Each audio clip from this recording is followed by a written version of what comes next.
This podcast is sponsored by nobody. Hey dudes, welcome to Splat from the Past, the only 80s themed horror sci-fi show where things can get totally radical. Now today I will be welcoming the beautiful, the talented, the oh my god, absolutely sexy and lovely Roxanna Bonilla-Giannini. She played Maria Delgado in the comedy classic 9 to 5. And she was also in the naughty grindhouse action classic The Unholy Rollers. And she guest starred on Rhoda and All in the Family. She was in the Blue Knight pilot with William Holden, which he won the Emmy for. Um, she also is best known for her one woman tribute shows of Marilyn Monroe and Barbra Streisand. And this is going to be a fun, interesting conversation that I am just looking forward to. And I reached out to her like a year ago, because it was going to be the 45th anniversary of 9 to 5. But we didn't make the connection until just recently. And we're finally going to make it happen today. And I am so excited. This is the last episode for winter January. It's been a fantastic month. I'm so grateful for the lack of bullshit I receive now that the last 2.5 years, I've had almost no divas on this podcast. Everyone's done their homework on me. They respect the fact that I do the homework on them. It's been just beyond fabulous. And I am just so blessed that I get to interview just awesome, wonderful people. And February is going to be a toe curling spectacular month. Wait till you see who I've got coming on. So yeah, here is my interview with Roxanna Bonilla-Giannini.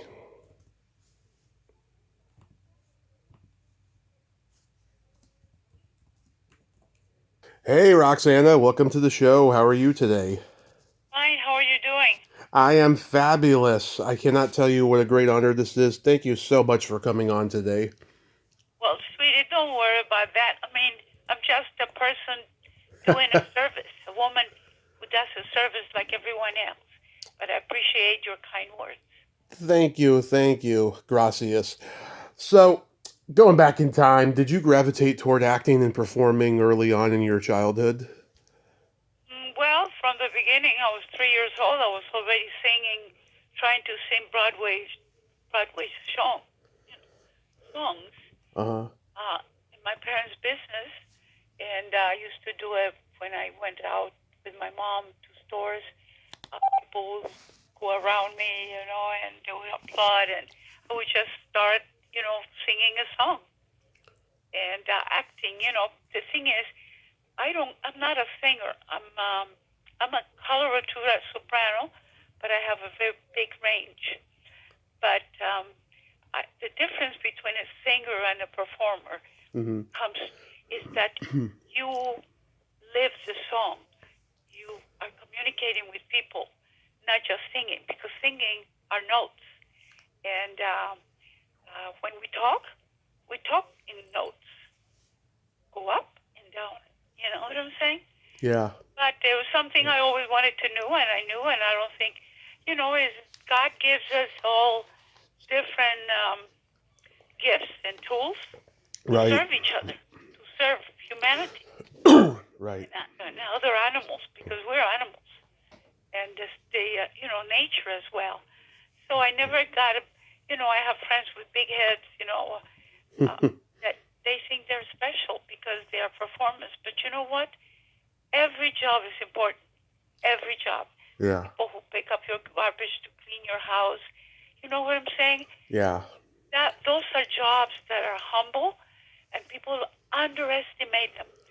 But it's a job that they would not want to do. You know? Right. Yeah. I mean, every job is important. Sure. Nobody knows what the Everything is outcome is going to important. be. It could be the worst thing ever. It could be the best thing ever. Sure, but you know something?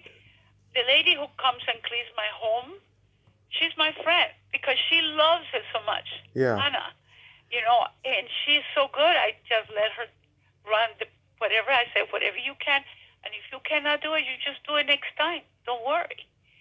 But, I play music for her. I have this Google Pods all over the place so she can play the music she likes. Right. And I bought her a beautiful wig for Christmas. She didn't expect it, but she was, see her happy fills my heart. You see what I'm saying? Yeah. When you feed a wild animal, you help a person who's begging in the street. You get the biggest gift, because when you see that smile, when you look into their eyes and you see, hey, listen, I'm here for you, and we are equals.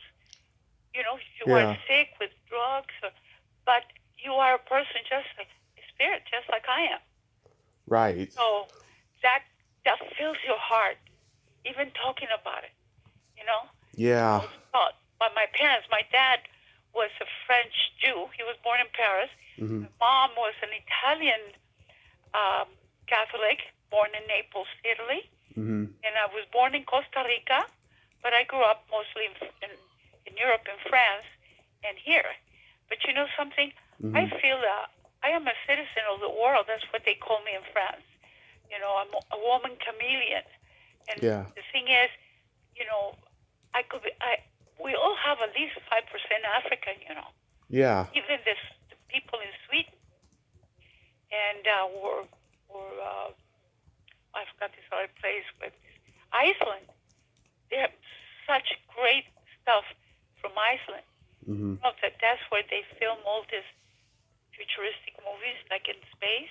Oh, yeah. Because, so, and Africa, is great. I know about this tribe in Africa.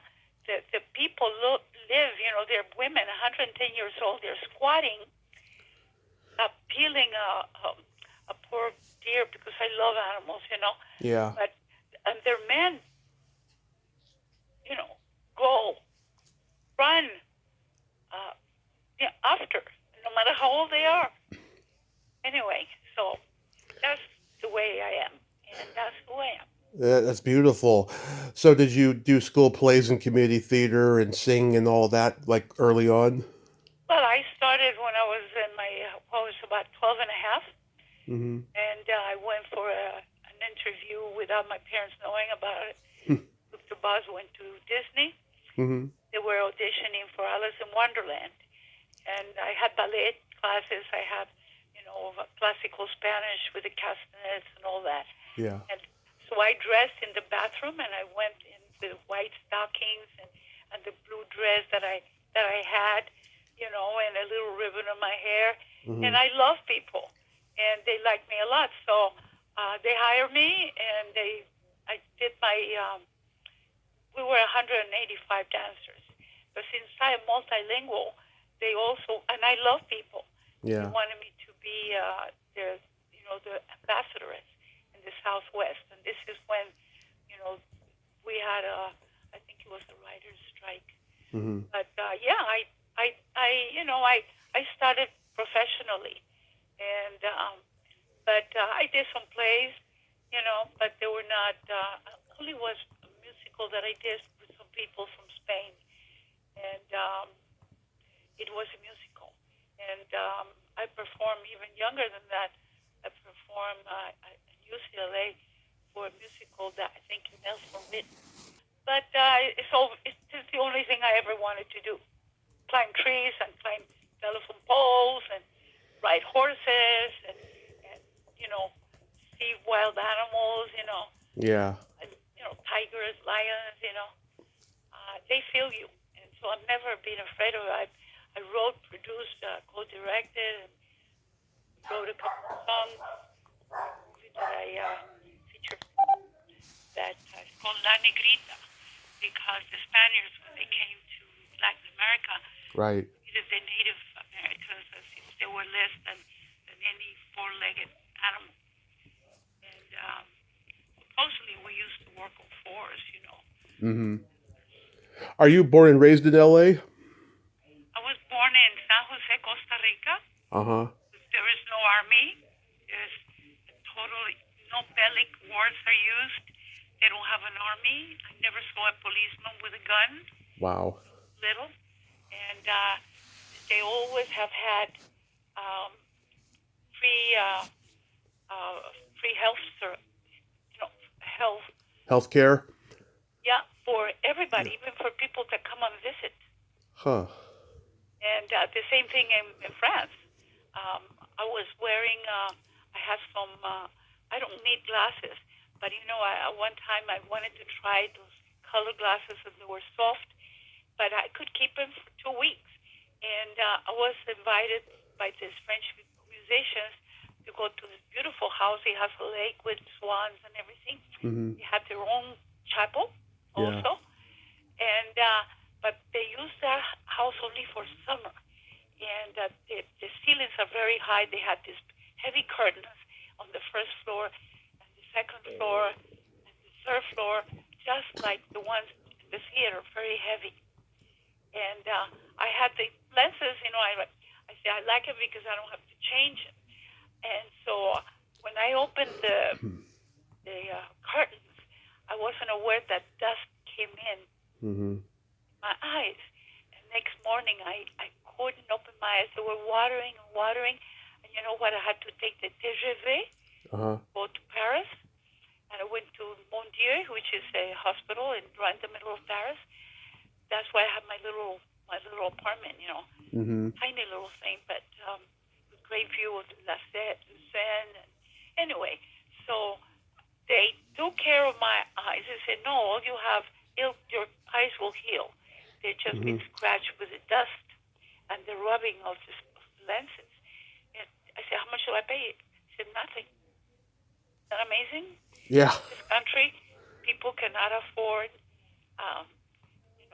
medical service, and the poor people. I don't say poor people because to me poverty is in your soul, in your mind, in what you do, not in your pocket. But right. they have challenges so bad, and they cannot afford. Medicaid is going to be wiped out. It's disgusting. It is disgusting. A lot of people are going up to Canada so they can get the that's free. what I wanted to do, but I have. Yeah. I bought this house on the Hollywood Hills when I was making quite a bit of money doing television and film. I also invested in the film because my parents, my brother and I financed the feature. And it's about this girl who lived in 1635. So I had to have this, this little town by farmers who actually became part of the film workers, And I imported like 2 tons of equipment because I wanted special effects and of how the Spaniards used to treat the Native Americans. Yeah. Not the American, not the Indians because they're in India. And America is a continent. And they used to treat them less than So the Virgin appears to my character, who is a mixture African American, Native American, and European, which was my grandfather. But because my character, this is based on a legend of the apparition of the Virgin of Los Angeles. God, she wanted for at that time they would say blacks, but there's nobody black, there's nobody white. Blacks, Indians, and whites. There's nobody Indian unless they're in India. To act and be like brothers. You see? Yeah. And so that's the message. I did it all in Spanish. I had a subtitle over here, and I put 38 minutes because people should know. They should reflect. They should know that we're one race. Yeah. Not black, not white. Mm-hmm. Those are cultures. I go for my wellness. That's Green Actors Guild. Your equity they demand that you have it once a year. And you're allergic to anything. I'm not allergic to anything except arrogant individuals. That's what I write. Yeah. What race are you? Yeah, an Asian. And I said, none of them. Human. It's beautiful. Otherwise, you're a Martian, or well, we have a lot of lunatics, here. I agree. I agree. So, what year did you move to Los Angeles? We moved here in the 80s. Oh, okay. Yeah, and Were you living in New York before that or something? I had an apartment on 57th Street Hmm. at the Sheffield. I had a condo there with view of Columbus Circle. Have you been in New York? I've never been to New York, but I want to go someday. Beautiful, beautiful place. Yeah. But I had to give it up because they wanted me to file file taxes there, and I couldn't because mainly my work was here. So I had to give it up. And, but I'm going back because I wrote another musical, which is called Hmm. Musical Journey with Great Ladies of Song. And I'm singing from, these are opera people who do like Fish Gotta Swim. It's Hmm. Teresa. She's actually from Toronto, but she is Greek. Uh-huh. And also, in Broadway was done by Coloratura also. But, Showboat. And also I'm doing Eliza, not the character, but I'm speaking for each and every one of those singers. Hmm. And they are, uh, you know, uh, European American, African American. There's one that is Edith Piaf, which is French. Hmm. I'm singing like Ella Fitzgerald. I'm singing blues like what's her name, Billie Holiday. I'm singing Sarah Vaughan jazz. I'm singing, Julie Andrews. Oh, beautiful. That is so beautiful. The Sound of Music. Oh, love it. Love I it. wrote the lyrics in Italian for Over the Rainbow, and I'm doing that as my closing song Hmm. in English and Italian, and trying to tell people that, at the beginning, because nobody does the verse, Hmm.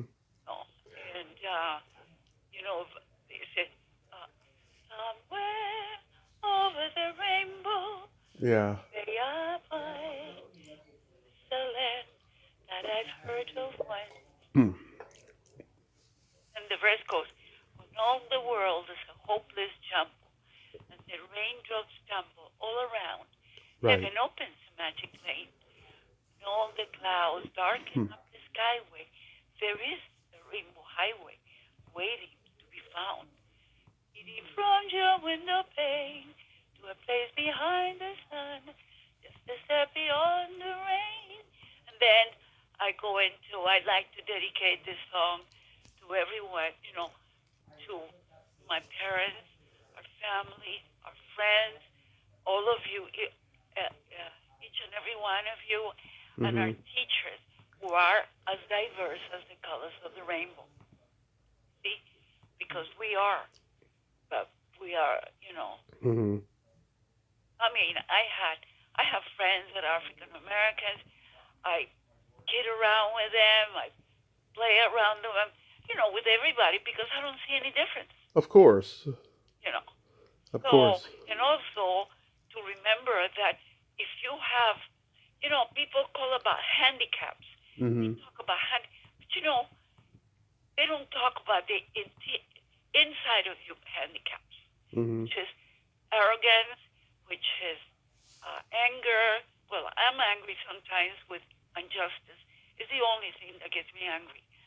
And I'm a fighter, let me tell Hmm. you.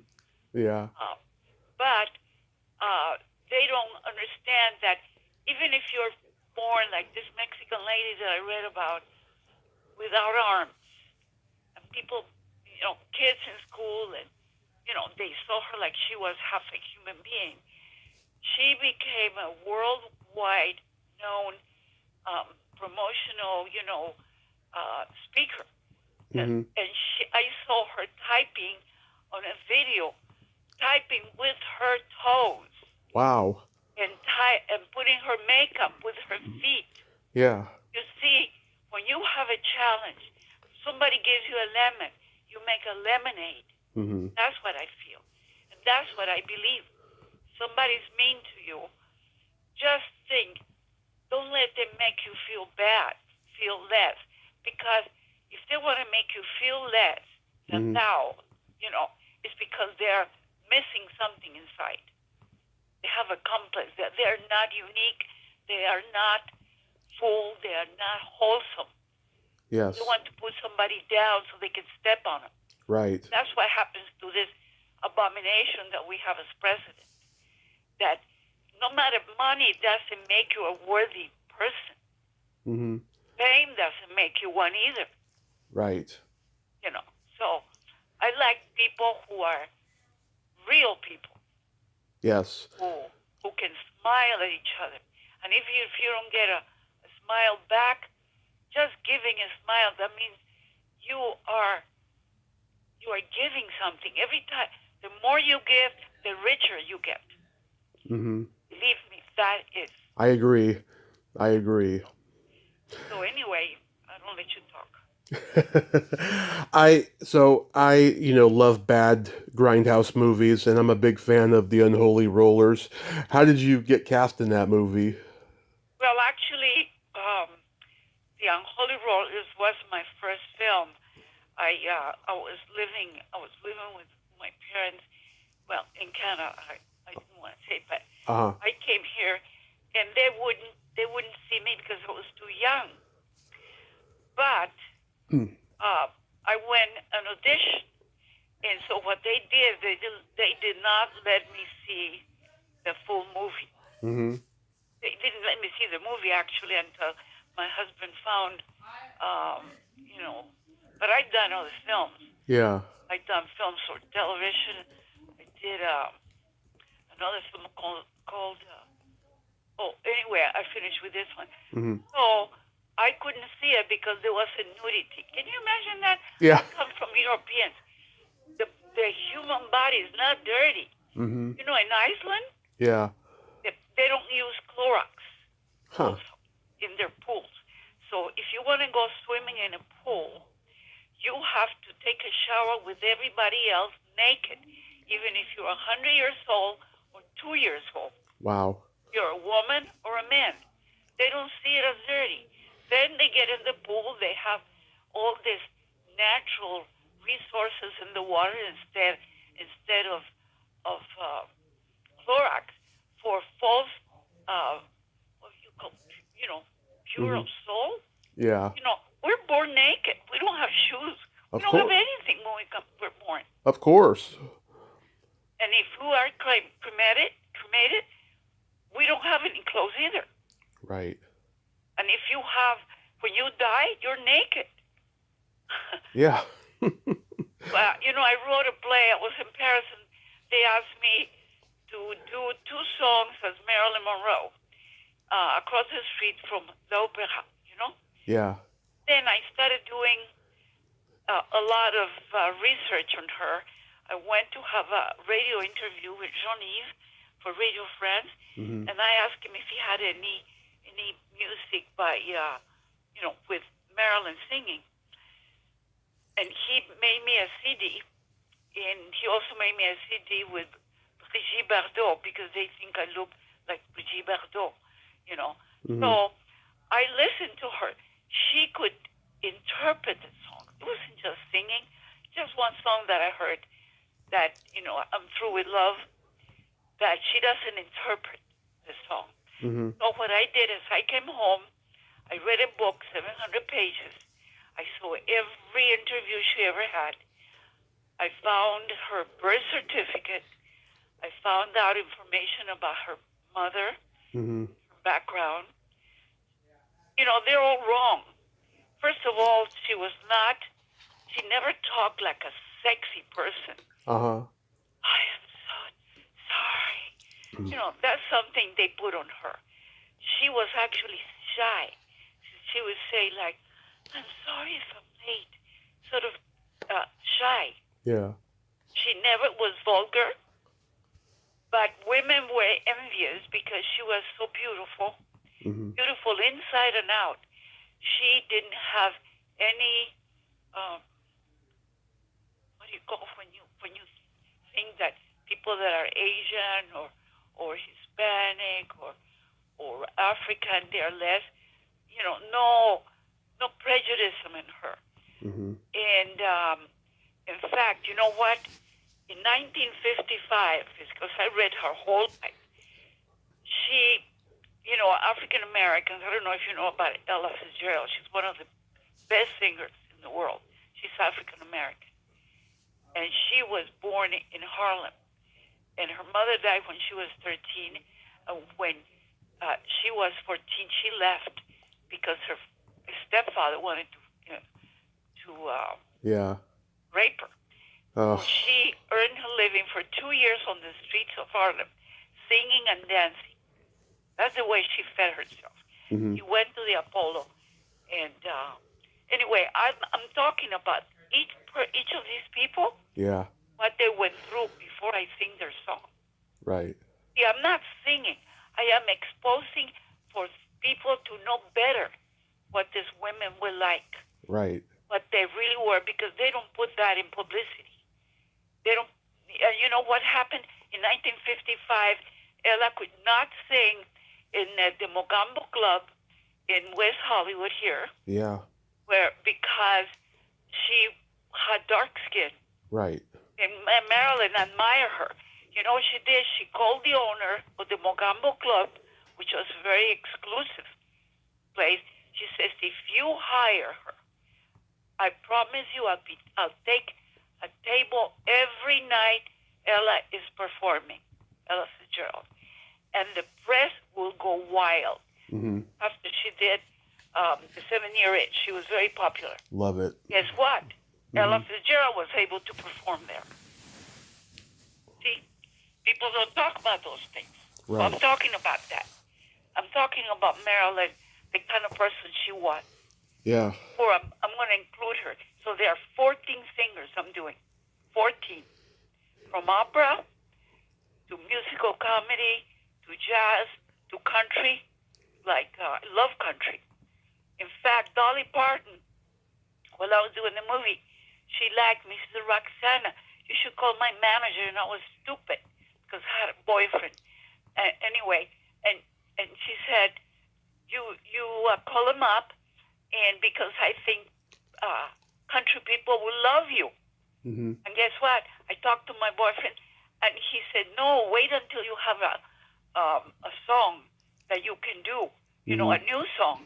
Well, I was stupid enough, because I was so young, I was stupid enough to listen, and I lost when I was able to send Blue Bayou to this guy, but he thought I wanted to get a job as a writer of songs. I've written songs. Mm-hmm. I write for instance, the Italian or the French. I change, so I sing, for instance, Over the Rainbow completely in English. But Right. I wrote it all in Italian. But you see, like Summertime, where's this African American lady? So that's what I do. But mine are plays. They're not just singing. Right. They're based on a story. Like Marilyn, I wrote her a play in 2 acts with 25 outfits that I paid to be made. I supervised every detail. Mm-hmm. Made the hat, or some like it hot, for her to tell. And I wrote it as if she had done this show on the 28th of 1962, a week before she was giving Nembutal through an enema that killed her. Right. She was killed. I talked to the district attorney, the assistant district attorney, and I have from Los Angeles Times where he's saying that she was given Nembutal for a long time through an enema. Mm-hmm. So, so I'm going to sing I'm Through With Love, which is more into, but I sing 25 songs, including one while she was living, when she was a couple of weeks old. Her mother gave her gave her away, and she paid $50 a month in Hawthorne for them to take care of her. But then when she was 3, she was 5 years old. Here at the Hollywood Bowl next door, they do a play where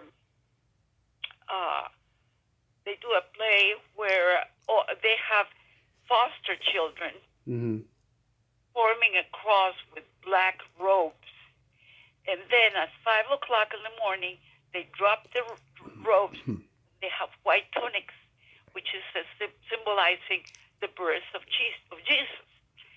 And she says, I was so busy looking at everything that I forgot to throw the robe. And there I was, a black stain on the white cross. The family I was living with never forgave me.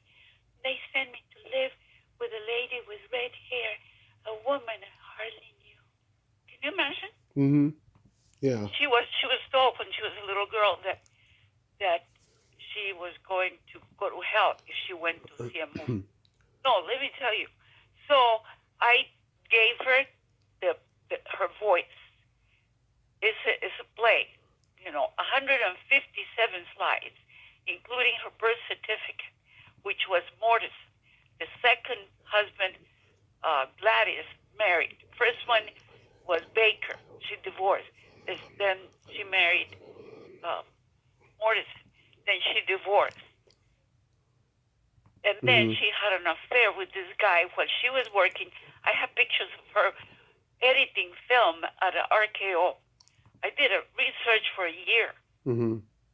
And then she gave the name Morrison because in the 1920s, if a woman didn't have a husband, she was non-existent. So, so that's what I do. I write stories. Yeah. And I wrote her story, and I did it. I left a CD in Vegas, and they wanted her right away. And I said, no, I have to change it. I have to give her a monologue because I cannot sing 24 songs. And it takes 2 hours. It's almost 2 hours, like 150 minutes, and 20 minutes intermission. So I did it in Vegas as a headliner without an agent. And I had an agent. I sang for Prince Rainier. I did 122 presentations in l'Hôtel de Paris in Monaco. Yeah. For Prince Rainier, where I lived. And I did 2 a night in 7 languages. Amazing. Yeah, and even my husband came, and he's Japanese background, and he's an architect, but he sings like Elvis Presley, who's wearing a tuxedo. They love them. And, to get in there, you have to wear a tie and everything else. And they asked me to come back, but I didn't want it because, working every night for 122 weeks, I mean, it's a lot.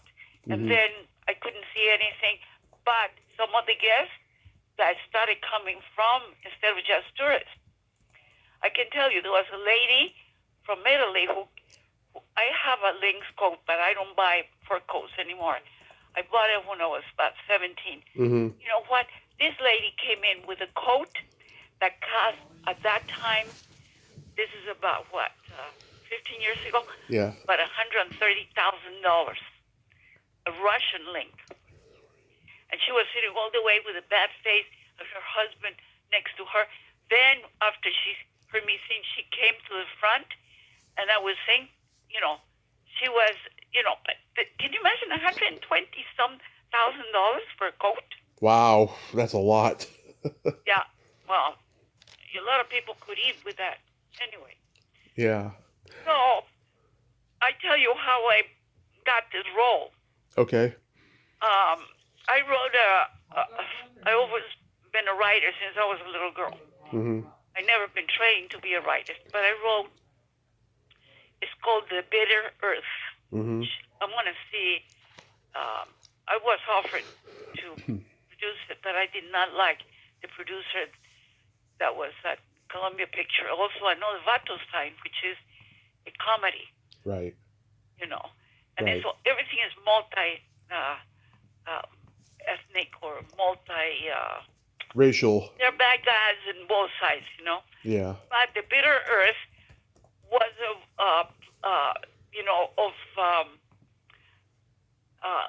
let's see, takes place in Northern California, Yeah. in the Salinas Valley, and they are very wealthy people, and there's farms there, and it's about. Yeah, I placed it as 1945 of a soldier coming back from the war, like in a silhouette, in black silhouette, because I see everything. And he was, and then there is a song back in that. And then there is this farm that has a manager who is a bad guy, Mexican guy. Right. But there's also good people who are working the land. And on the other side, and the owner is a Russian lady, grandma, who owns it. And her son doesn't know that when her ancestors came to New York from Russia, they were told to come west because that's where they had the farms. Right. So they came west. He died, and she married. Even though she was very wealthy, she married a farm worker. But her grandson never knew that he was part Mexican culture, right. part Russian culture. See? 50. So I found out where she lived. She used to live in Santa Monica. And I went there, and I left a note. And she liked the note. So she called me, and she told me, Roxanna, I'm producing, she was a producer, by the way, about secretaries, and I want you to go to the casting lady. Well, at that time, I had a very small agent, but he was a very nice man. So I auditioned 3 times for the producer, because he said I was too young and too pretty. And he didn't want me to upstage the late, how could I upstage, Dolly Parton and oh, that was later, though, 9 to 5. But the Unholy Rollers was before. Yeah. And so finally, because Jane has always been a woman of valor. She liked me. And she said, it doesn't matter, So he hired me. And then my agent said, he wants to give you credits at the end. And I said, no. He said, well, you have to call him. I called him. And I said, listen, you saw a movie made in Mexico. It was very difficult to get in Mexico, a role as a activist, Mexican American activist, by somebody else except for a Mexican, and I wasn't Mexican. So, but finally, I went. They said, "Well, they think you're too glamorous, so you have to dress with, sandals and look like a farm worker." So I put on high heels and suit. Bodysuit. I went there, and they asked me at Universal. They said, the casting said, well, did you read the role? I said, yes, I read it. He said, it's not for me. I said, I resent very much the fact that you don't give me an opportunity to read for the role. Yeah. And then they said, oh, yeah? Well, you can come in the afternoon. So I dressed like a farm worker. That's one thing. I got the role, the leading role. Okay. With 9 to 5, I talked to Bruce Gilbert, who was the producer. And he said, no, you saw that film. You saw another film where I played the Virgin of Guadalupe. And you have seen, I can't remember the other film. Anyway, so I said, I want, main billing in the front. And my name is pretty long. But I did the same thing with Raíces de Sangre. They had to put my name. That was the lead anyway, because I have a very long name. I use my parents' last names. Mm-hmm. So Bruce Gilkey, he said, okay. And I said, besides, you're spending all the money buying clothes for the three leads, and I'm buying my own clothes. Right. So I did it. I wasn't mean to him. I was just saying facts. It's nice to be humble, to be nice, to be humble, with people that are humble. Mm-hmm. But sometimes someone wants to dictate to you and you don't believe in it. You have to make your own values stand. Right. No? Did you? So, Mm-hmm. my Jane, after that, she asked me to do the fashion show for her with other, and she put it in alphabetical order, so I'm second on the list. She had big names on it, but she didn't make a difference. Jane is a woman. Oh, and you know what? In fact, these two people from East LA, they were wealthy, Mm-hmm. and they used to give dinners for what was his name? He was a politician married to Jane. Oh, Tom Hayden. Yes. Yes. And but one day when this guy came to visit me on the set, I said, Jane, she's a hypocrite. Listen to this. Mm-hmm. But she says, she's an actor. She's always acting. So he didn't have respect for actors. Uh-huh. But she buttered her.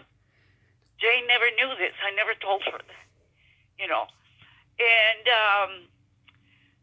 then you know what they did? They started a newspaper, or they bought a newspaper. They didn't have the money. So I asked my parents to borrow $10,000 for them. They were not wealthy. Right. They were rich in their soul, but, they're middle class.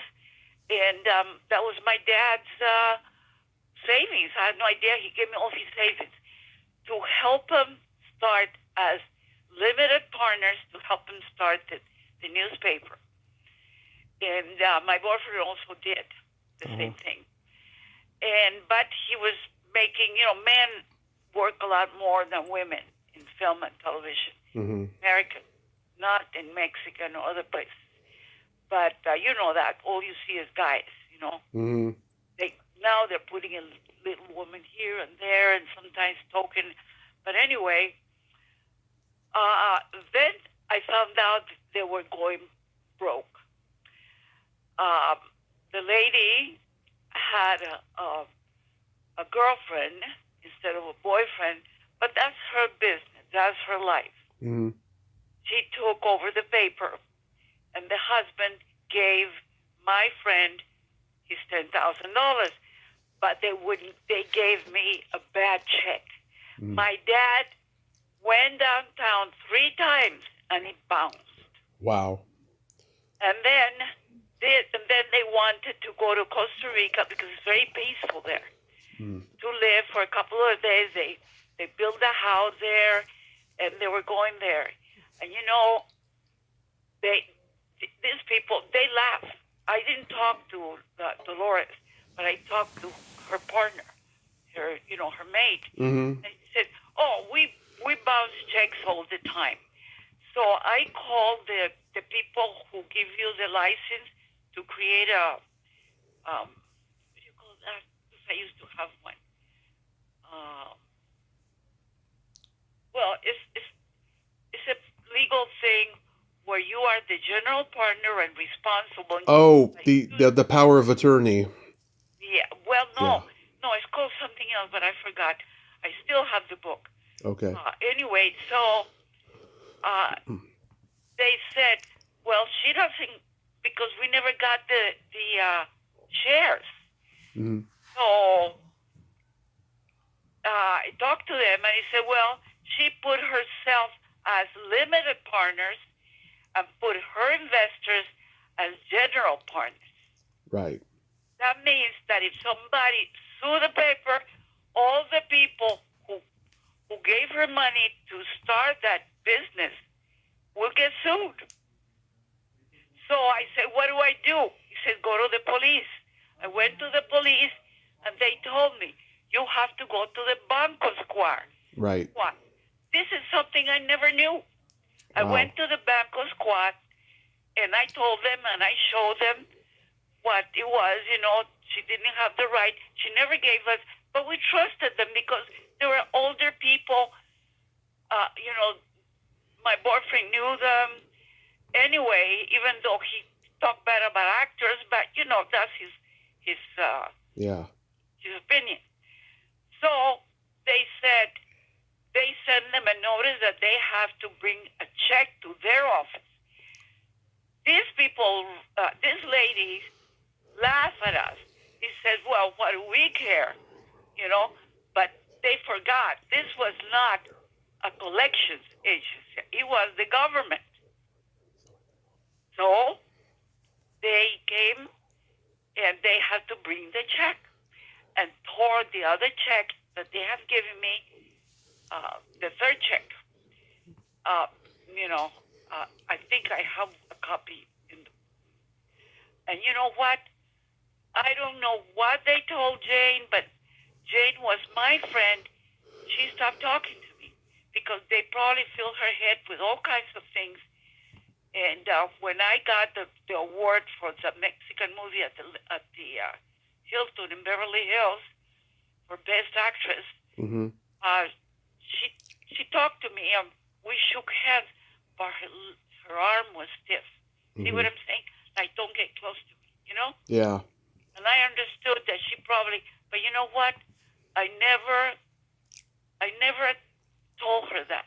Right. Because that would make her feel bad, for one thing. And another thing, those people, I don't know if they exist or what they did with their life, but the man at least gave the money back to one person, but not to my parents. And you know what?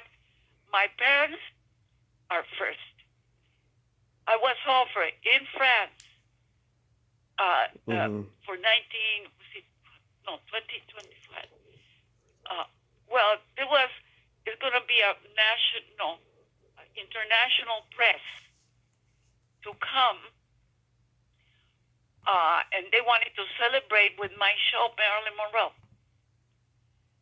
But when I went to say goodbye to my dad and my mom, they lived in Florida. They retired in Haines City.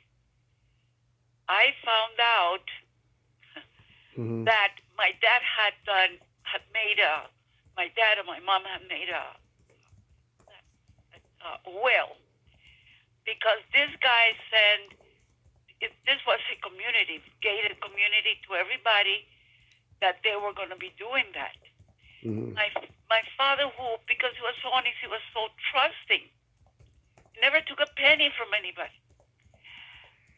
They did everything, and I said, I don't want to see your will, because we were four children, and I was the youngest. But I said, no, you don't have to show it to me, but you have a copy. And he said no. So I called them up, and they wouldn't do it. So I went and got an attorney. An attorney found out about it. His father was a judge, and he says, I won't charge you for it. And guess what? My parents got the money back. You know what would have happened? They would have been thrown out. My dad would be in the street with all his life savings, with the house he sold from here, and he would have died.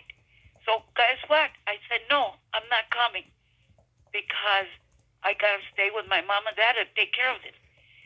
And another instance for my dogs, they offered me 18 months at the Moulin Rouge and a soap opera on TF1, which is the main station for radio for television in France. And you know what? I didn't go because I did not have anybody to take care of my dogs. And I wouldn't put him in jail for 18 months. That the Moulin Rouge would last, I don't know how much the soap. I could have made a big career But you know what? I don't feel bitter. I Mm-hmm. don't feel sorry. My dogs stay here. You know, a friend of mine stayed here, didn't pay a penny. But they were named Thunder, Yeah. the Doberman, and Lightning, the female. And then they had Spring, Summer, um, autumn, and winter. And a boy that was born, I say boy because he's the only male. I call him Hamlet. Yeah. Because he was, I had no more state, but I like nature a lot. Anyway, Right. probably drove you crazy talking so much, huh? Well, I want to focus on the movies because that's how I know you, and Go ahead. that's how I adore you from them.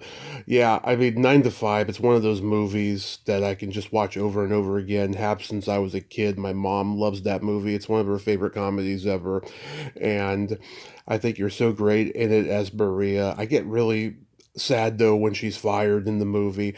I hope she I hope she kicked Hart in the cojones. That's why she got fired.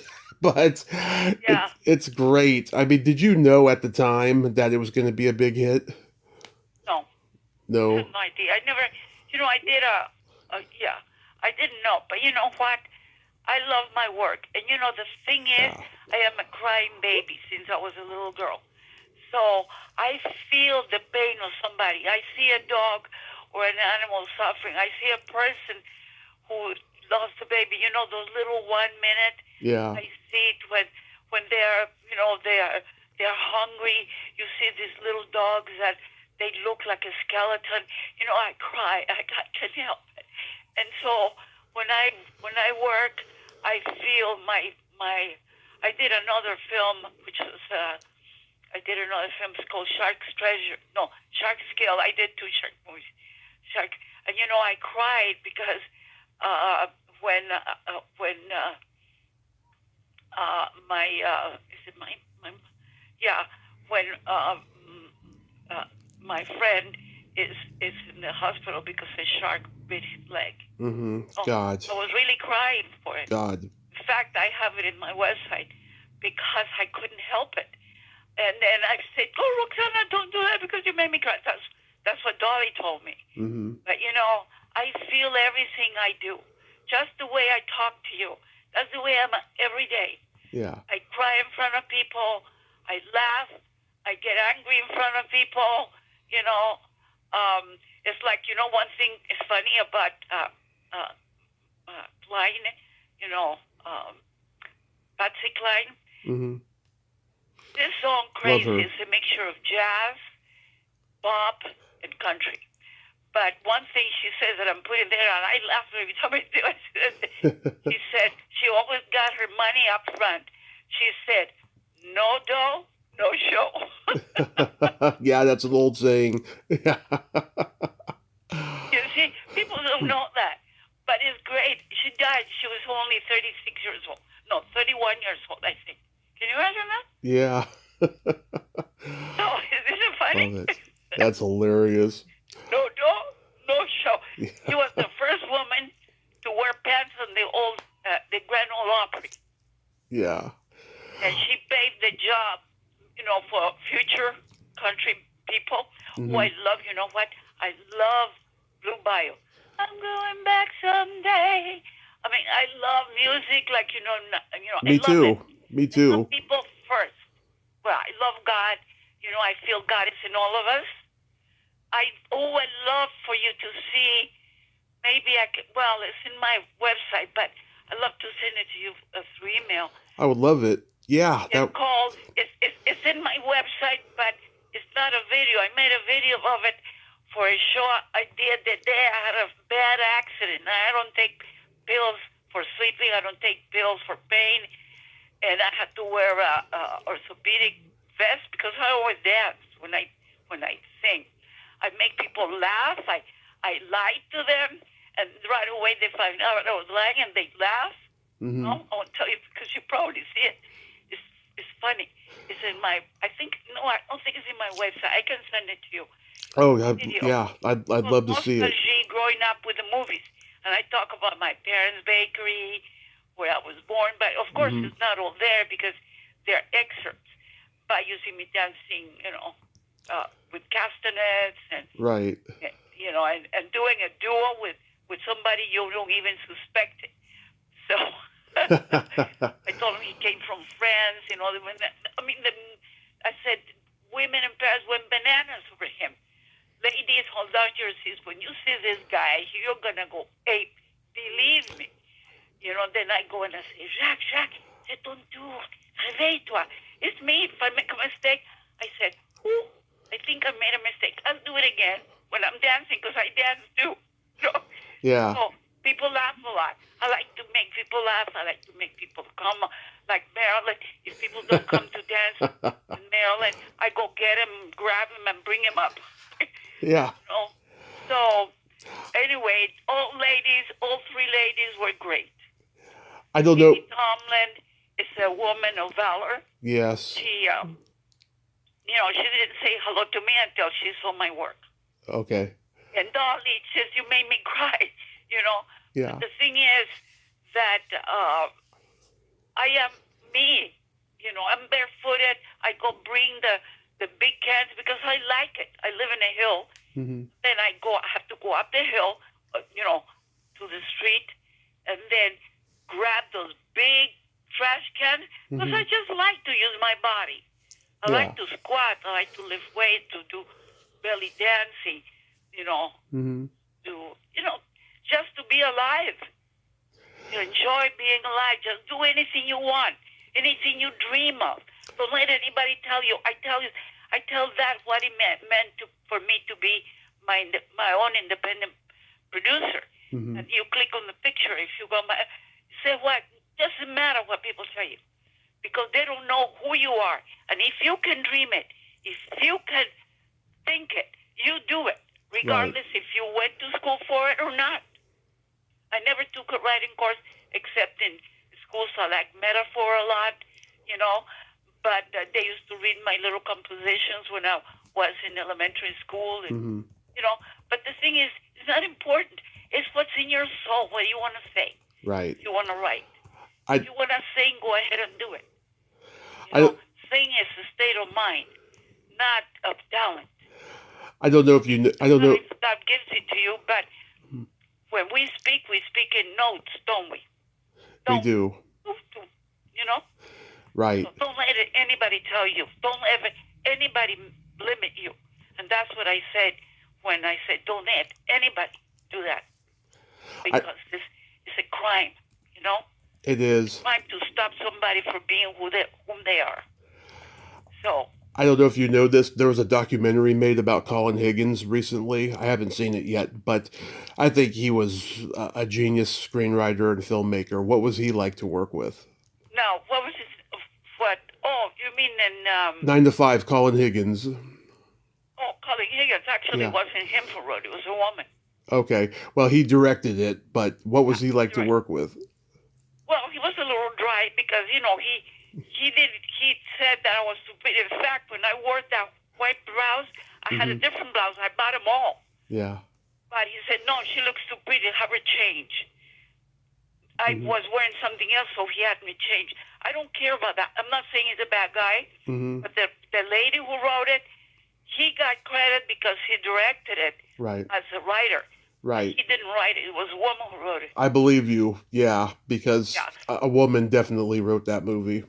Yeah, but he said, well, if you want to make this movie, you have to give me credit, and they do a lot of that. You know that? Yeah, it's Patricia Resnick, too. She wrote it. She's a really good writer. Yeah, she is a good writer. So, I am, I'm not a saint. I have a bad temper. I mean, I'm like the Alka-Seltzer, it can come down right away. But I'm not, I don't keep grudges ever in my life. Never a grudge. I don't allow any bad things get into my head or my heart. I want to stay the way I came into this world, the way my parents taught me to be. My dad found out somebody was stealing at night, selling to restaurants, the bread and pastries and pasta and all that. You know what? He didn't turn him in. He didn't hate him for it. You know, Yeah. the guy was very sorry. He still kept on working, and then he never did it again. Yeah. So God forgives us. I'm not a religious fanatic, but I believe in Allah too, because they think that Arabs. I met this guy from she's an Arab. I met him in China, Shanghai, and he was from the Emirates, and he was wearing all his garment. I was studying Greek, Greek too, but Arabic, and I wear braids all the time, braid my hair. And my husband said, Roger, he said, why don't you say hello to him? And I went and I spoke to him in Arabic. He was shocked. He pulled us off the line. He took us inside, gave us books. He came to see us again. He married this Russian lady whom he met, who had a child, 11-year-old child out of wedlock. He didn't have, out of wedlock, it sounds very old-fashioned. But, when you think of an Arab, his mother, they're very hard because they're very, what do you call that? That's the way they grew up. But he's not. He married her. Right. And, and she had a big child. He's a man now. Probably about maybe, 17, 18. I think he was about 12.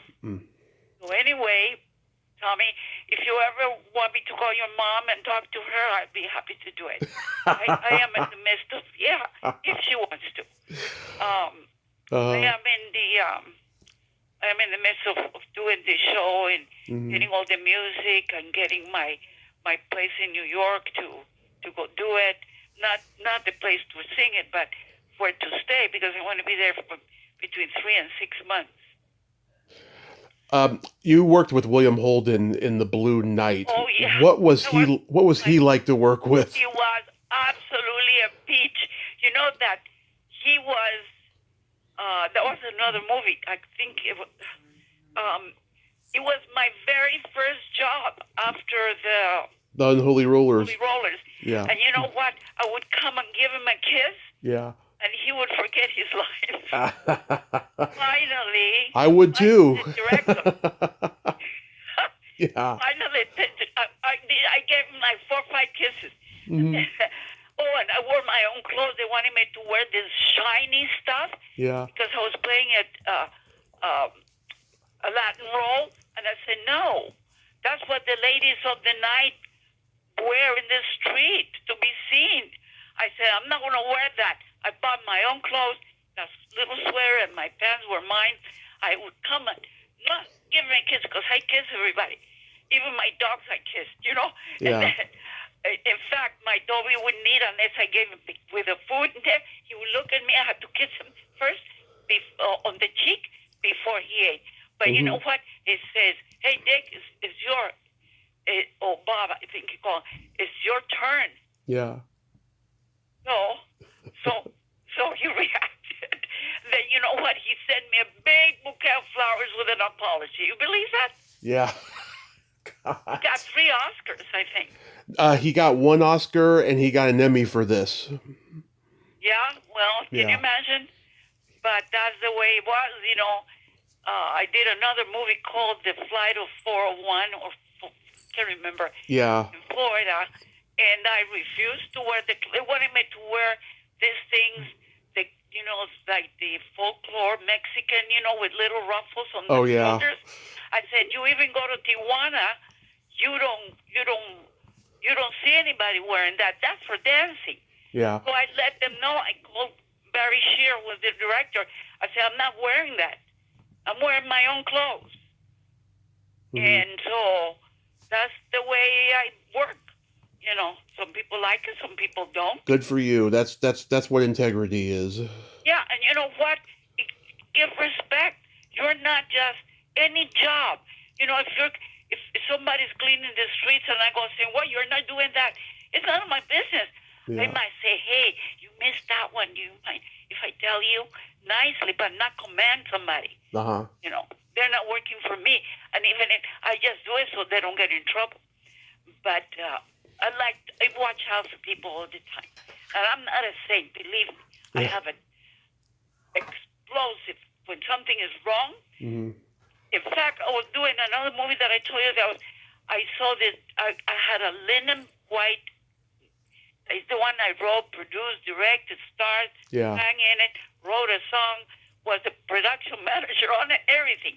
La Negrita. And you know what? A car hit a little dog. It went underneath the truck. Mm-hmm. You know what I did? I dragged myself underneath the truck, got the little dog, and I said, I stopped the filming. I said, we go to a veterinarian. Mm-hmm. And guess what? He died in my arms, and they said the last thing you do when you die, you go poo-poo. And he did on me. That's great. But he was that's a sad. Little dog. You know, he was so scared. He couldn't walk with his little hand. I mean, with his little legs, you know. Yeah. Anyway, Tommy. Yes. Do you have any? I love it. Oh, Tammy. Mm-hmm. Oh, it's Tammy. I love that song.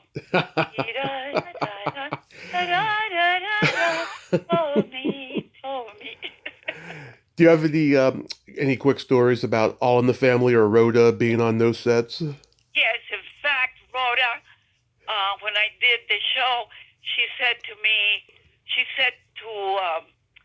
gosh, his name, Horacio something. He was a producer. Uh-huh. She wanted me to become a regular. Uh-huh. She was very kind to me. But he didn't want anybody else. And what was the other? Oh, and All in the Family? Yeah. All in the Family, I think I did... That's the famous episode that Carol O'Connor... She made a mistake with my name, and she also gave me remember the girl who did that? Who did the girl who did the young Sally Struthers? Daughter? Yes, daughter? Sally Struthers. She sent me also a bouquet of flowers. Mm-hmm. Oh. Yeah. And, in fact, Dabney Coleman invited me to lunch, and I think he liked me. You know, he liked me as a woman. I was a young woman, but I didn't know how young I was. And because I grew up, I menstruated when I was only 9. Wow. I had breasts. And you know what? I used to take my mom, my sister's belt. She had a elastic belt. Yeah. In fact, I bought one just like that. And I would put it in my breast so I would look flat like everybody else. That's funny. But we were talking about something else. All in the Family. Yeah, she was adorable. In fact, we took a picture together. Yeah, that's the famous episode that Carol O'Connor was mad at. You know, he went on strike or something over a contract, and so they did an episode where they're like, "Where's Archie?" you know? Yeah. And but you know, I didn't really meet him, but with her, she's a peach. Did you know Rob Reiner? I met him in fact, he was single then, and he liked me, but I had a boyfriend, and I'm just like that. I said, I have a boyfriend. Same thing with Starsky and Hutch. Paul Michael Glazier? Yeah, with him, you know. Yeah. And also, you know, I just, you know, I'm a one boy's girl, you know. Yeah. I'm one man's woman. And, but I don't, you know, I still believe in divorce. I think if people don't get along, it's better they don't pull each other's hair and they find somebody. And you know, Roger lived here with me a long time before I felt we should get married, because I found out he was paying about $1,300 a month for health insurance. And I have my insurance through SAG. Yeah. Screen Actors Guild. And I said, why don't we get married? That way you can be in my insurance. But he's a peach. Let me tell you, he's a great man. He is calm. He's everything opposite. But he's, you know, God bless him. And I take care of him like a baby. I call him Bebe. I even put the sugar in his coffee. And makes it. I love it. Because I love him so dearly, you know? Yeah. I just want him to be happy, to be healthy. I got him off eating junk because when I met him, he was eating a lot of junk. Most men do that. Right. And but now he eats very well. Instead of eating candy at night, or he eats raw little carrots and kiwis. Kiwis are good for you. Oh, kiwis. Make sure they are golden, Mm-hmm. and they are so sweet. You eat them with the skin. Oh yeah, they're good. Oh yeah, I love them. And he wouldn't eat them because he said they were too acid. I said, no, we just have to wait until they're ripe.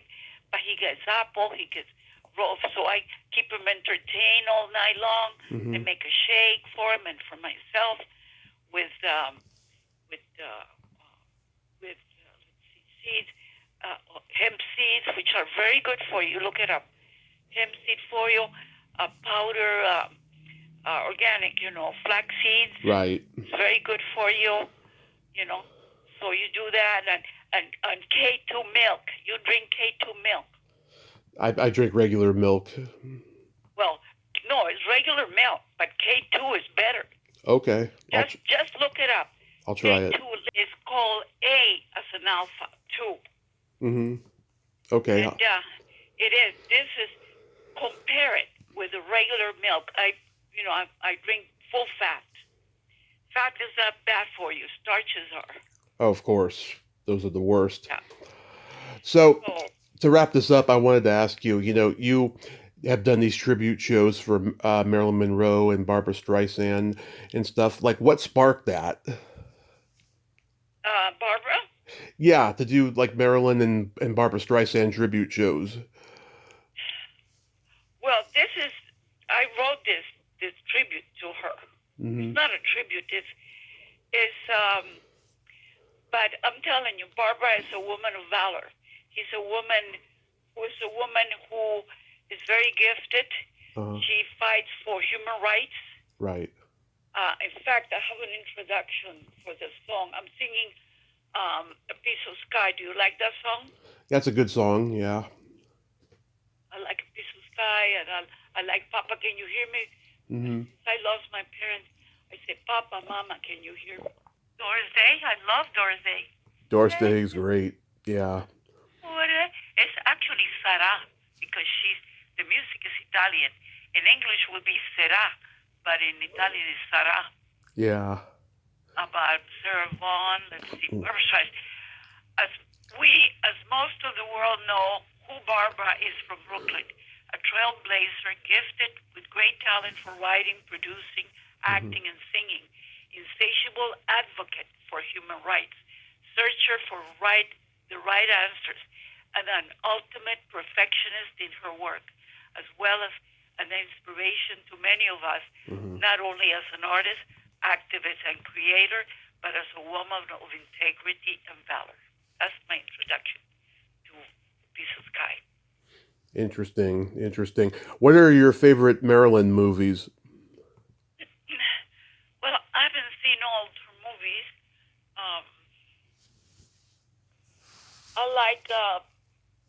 I like the first one she ever did in black and white, where she's an actress. Don't Bother to Knock? I think so. I like that. Yeah, the thriller she did with Richard Widmark. I love The 7-Year Itch and Gentlemen Prefer Blondes, Yeah. How to Marry a Millionaire? Yeah. That's another good one. Really, you know what I do with that one? What? In Vegas. Yeah. When I have pictures of her as a child, as a baby, as a teenager. Uh-huh. When she was going to school. It's in my shows because they're plays. Mm-hmm. And I say, as Marilyn, I tell them how I was in junior high and I met this handsome, guy. I can't remember exactly because I have it in my mind now. Yeah. But that who was older than I, but he used to take me to Santa Monica Pier to dance with Lawrence Welk, who's my grandmother's favorite to watch. Lawrence Welk Orchestra. Then we will take a walk on the beach for a Coca-Cola and the cool breeze. So that's the introduction from one of the songs. and you can see her as a young girl. So it took a year. It took almost a year, and then to write it, you know. Yeah. So when are the performances of your next show coming? Well, I want to get a place in New York. I have to go. I cannot leave Roger very long, but I don't have a condo in Manhattan anymore. Yeah. So I have to rent, and the rent is about $2,000, $2,500 a month God. per room. Yeah. Per room, not for an apartment. An apartment has to pay like $6,000, $7,000. Jesus. It is terrible, yeah. But I need to be in like Midtown, on the east side, because I want to walk you know that I used to, my place was on 57 Midtown, which is like half a block from the plaza. I used to walk from there all the way across Manhattan, across Little Italy, across Chinatown, and across the Brooklyn Bridge into Brooklyn. You believe that? Yeah. God. So I like walking, but I want to be safe. I don't mean safe from people of darker than I, safe from somebody. I want people in the streets and everything, and I also want my room to be very safe because I'm renting a room for two other people are going to be renting. So I'm looking to rent in Murray Hills, Park Avenue, which is a place that has, lock keys without a key, for your room, has washer, dryer, everything. And you can walk everywhere because it's always crowded everywhere. Right. And, if I go, let's say if I work on Broadway on a role or something, besides my singing, I want to make sure that I can walk home safely. Right. That's my main concern, Right. Well, Roxanna, I thank you so much for coming on today, and I think you're going to do just fine in New York, and I hope these shows are just a continuous success for you, and I hope you write a memoir because you've just got wonderful stories. Yeah, but it was a pleasure talking to you. I feel you're my friend, and I told you if your mom, she might listen. When people say, "Oh, Roxanna, you're a star," I say, "Oh, a star. Stars are in heaven up there, and they're a puff of gas." Isn't it true? I mean, yeah. I mean, there's the heaven and the stars, and yes, in the podcast world, yeah, anybody can be a star now. Sometimes it's a good thing, sometimes it's not a good thing. But I don't believe in stars. yeah, Even when I was a little kid, I never treated anybody different. To me, everybody is who they are, not what they do or what they own. I agree exactly. So a star is just a puff of gas. Stars go and disappear up in the sky. Yes, indeed. Let's hope we don't go like that. But just think of me as a friend. I don't go into Facebook, and I tell you why. A lot, I did it for you. Because, when they send you like a pin, you put on a pin for your messages, Right. your old chat. Well, I did, but I didn't write it down. And I've been trying to do it and asking them to tell me how, because I have two other things in Facebook that I want to fill in with things that I do and stuff like that, videos and stuff like that. Right. But you know what? I can't get into my old chats because they ask me, and I don't know how. I'm not a computer Wizard. savvy. I'm going to tell you, I do the computer to write. I did it to build my sites. Right. I did them because the first one was hacked when I did, this show. And I was getting a lot of porno. I mean, I'm not against porno. That if you like it, it's fine. Yeah. But I don't want to be taken for somebody who does porno. You know what I'm Oh, saying? of course. Yeah, I know a lot of people like that who don't want to be associated with that. Of course. Yeah, even though I speak to, I go to Holland and I speak to the girls in the windows, which is awful. I say hello to them.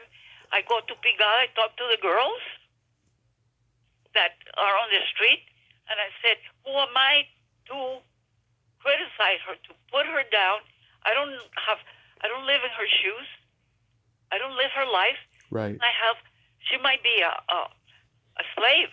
They do that. Men do that. Yeah. They take them as slaves, even when they're very young, when they're in their early teens. They put them in a house, they lock them up, they bring them from Russia. Human trafficking is what they call it. Yeah, human trafficking. You know who my favorite actor is? Denzel Washington. Oh, he's great. Yeah.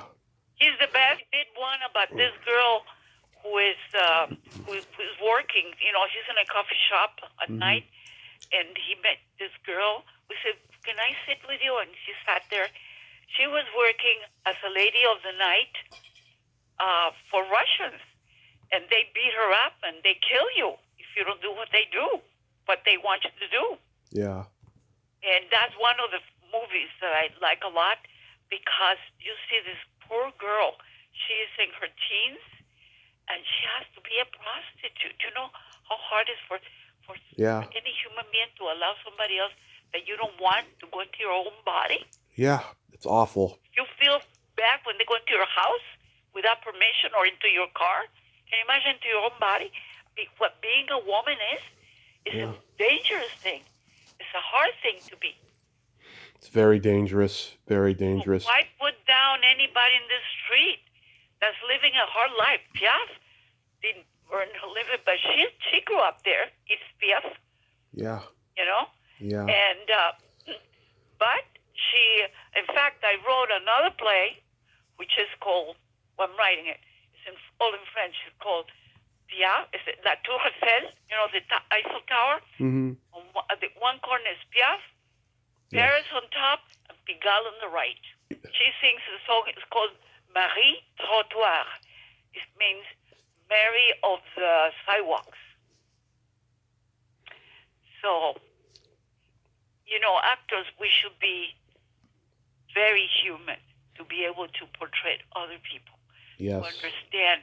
I can play the lady of the night, and I play her as a whole person, not as somebody who is doing things with men.